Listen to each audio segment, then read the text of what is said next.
Bueno, continuamos con el desarrollo de la información. Gracias a todos por los comentarios, por los aportes. Quiero repetir esto para que no queden dudas, como se le planteó a Sofía, que bueno, yo entiendo mucho esto y cuando lo digo no lo hago para hacerle un cargo a nadie. Entiendo que inicia en la mañana, que habitualmente están los televisores prendidos, que puede ser que estén en la computadora o con el teléfono siguiendo nuestra transmisión online, o que tengan una radio prendida también en paralelo, vas, venís y de pronto escuchás una fracción de cosas y sacás conclusiones.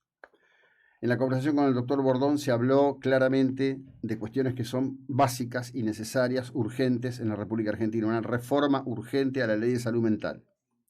Una reconsideración de los criterios al respecto de las cuestiones que tienen que ver con el tema del consumo de drogas y dejar en claro y terminar con la idea de que existen drogas recreativas.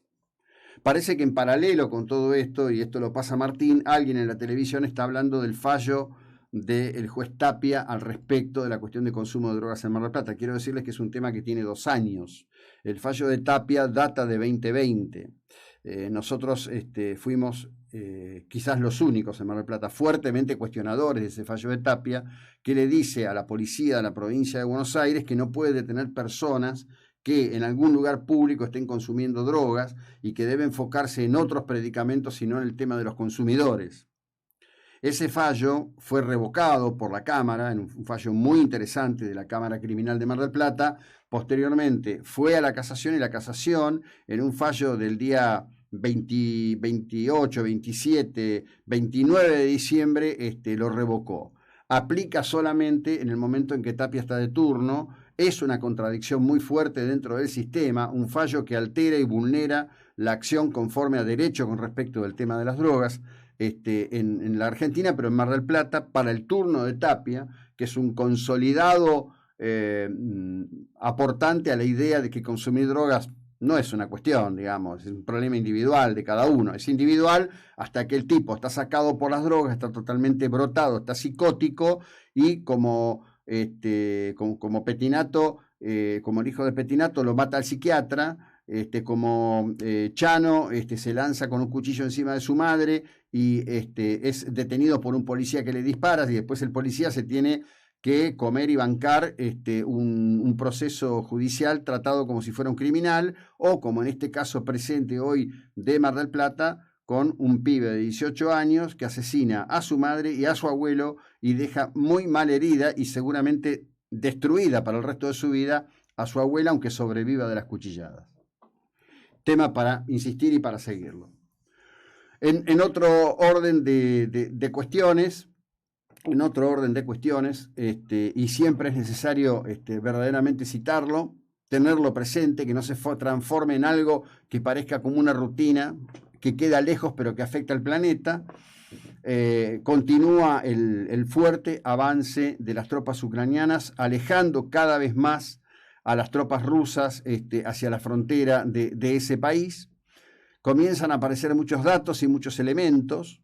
Desde el principio les hemos contado que la mayor parte de la tropa rusa es una tropa, para decirlo así, de la tropa rusa del ejército de Rusia, que no son rusos precisamente, sino que son gentes que dentro de la Federación Rusa son étnicamente asiáticos, vienen de lugares muy pobres, es una leva contratada de hombres y muy jóvenes y muy pobres en su mayoría son personas prácticamente sin ningún nivel de educación, vienen en general de aldeas. Esas son una de las razones, por ejemplo, por las que se roban los lavaplatos, y los lavarropas, son ladrones de lavaplatos y lavarropas. Hoy aparecen crónicas de la retirada de Izum, donde además ha aparecido allí un cementerio, como ocurrió en Bucha, con más de 400 personas asesinadas por estas mismas tropas. Yo hace un ratito en la cuenta de Twitter subí una imagen de soldados que se rindieron. Cuando mirás con atención ves que ninguno de ellos lleva borcegos para la práctica militar, todos están con zapatillas comunes. Una de las cuestiones que tiene que ver es con el pésimo equipamiento que tienen. Esto se da en un escenario global muy tenso después de una reunión en Samarcanda entre Vladimir Putin y Xi Jinping, donde dicen que como dos potencias responsables que son, abogan por el sostenimiento de la paz mundial. cuesta creerlo cuando descaradamente los chinos dicen tener planes de invasión para alrededor de 2030 de Taiwán, o cuando vemos lo que está pasando en el escenario ucraniano, con destrucción, miles de muertos, ataques sistemáticos a poblaciones civiles, etcétera, etcétera, etcétera. En el contexto de la guerra misma, ayer Estados Unidos confirmó que mantiene el soporte y el envío tanto de misiles Javelin como del sistema de misiles de larga distancia HIMARS, con lo cual busca consolidar la posición del ejército ucraniano en la recuperación de sus propias fronteras. En el plano interno de lo que está pasando en este momento en Rusia, digamos que las presiones sobre Putin son cada vez más fuertes, cada vez más intensas. Los sectores ultras, que ya hablan públicamente, se atreven a hablar públicamente de una situación de derrota, exigen la declaración de guerra, una leva generalizada, y hablan de la formación de un ejército de 100.000 hombres. Una cosa es decirlo y otra cosa es hacerlo. Habrá que ver cuándo en las grandes ciudades, en los grandes conglomerados urbanos de Rusia llegase al respecto de esto, si hipotéticamente ocurriere una citación para armas de los jóvenes, ¿qué pasaría? Justamente es a lo que más le teme Putin. Una de las razones de la caída del ejército ruso en Afganistán no solo fue la feroz violencia de los mujahidines, que en esos momentos eran asistidos por Estados Unidos, cuando, si no tienen idea de esto, si no quieren leer un libro, busquen la película La Guerra de Charlie, ¿sí?, interpretada por Tom Hanks en el papel de un senador norteamericano de un pequeño condado del estado de Texas, que terminó siendo clave en el esquema que llevó a lograr armar a los mujahidines, en particular con tecnología norteamericana, misiles básicamente, y transformar Afganistán en un infierno para los rusos en ese momento. Esto es antes del Talibán, y cuando la inteligencia norteamericana en realidad no tenía prácticamente ni idea que el fenómeno del Talibán existía o que pudiera aparecer. Para Estados Unidos el Talibán fue un cisne negro, como fue un cisne negro el proceso de Fidel Castro, ¿no? A veces saben tanto que terminan ignorando lo esencial. Lo cierto es que hoy el sostenimiento del proceso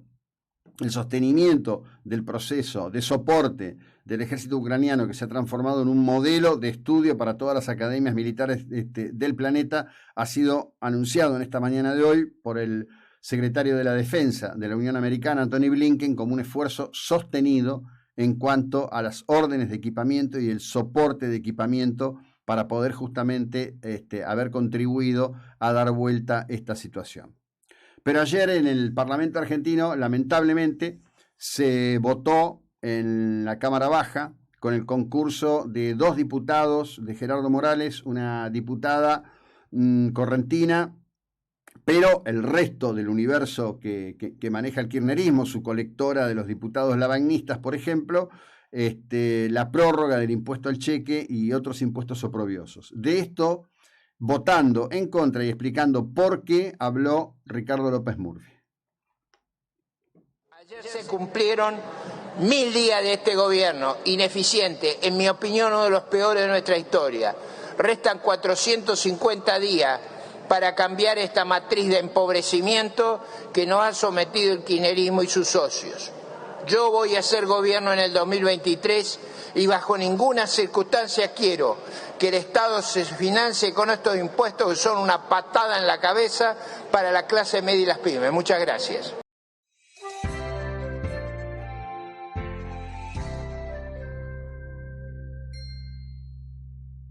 ...99.9 frecuencia modulada. Adorado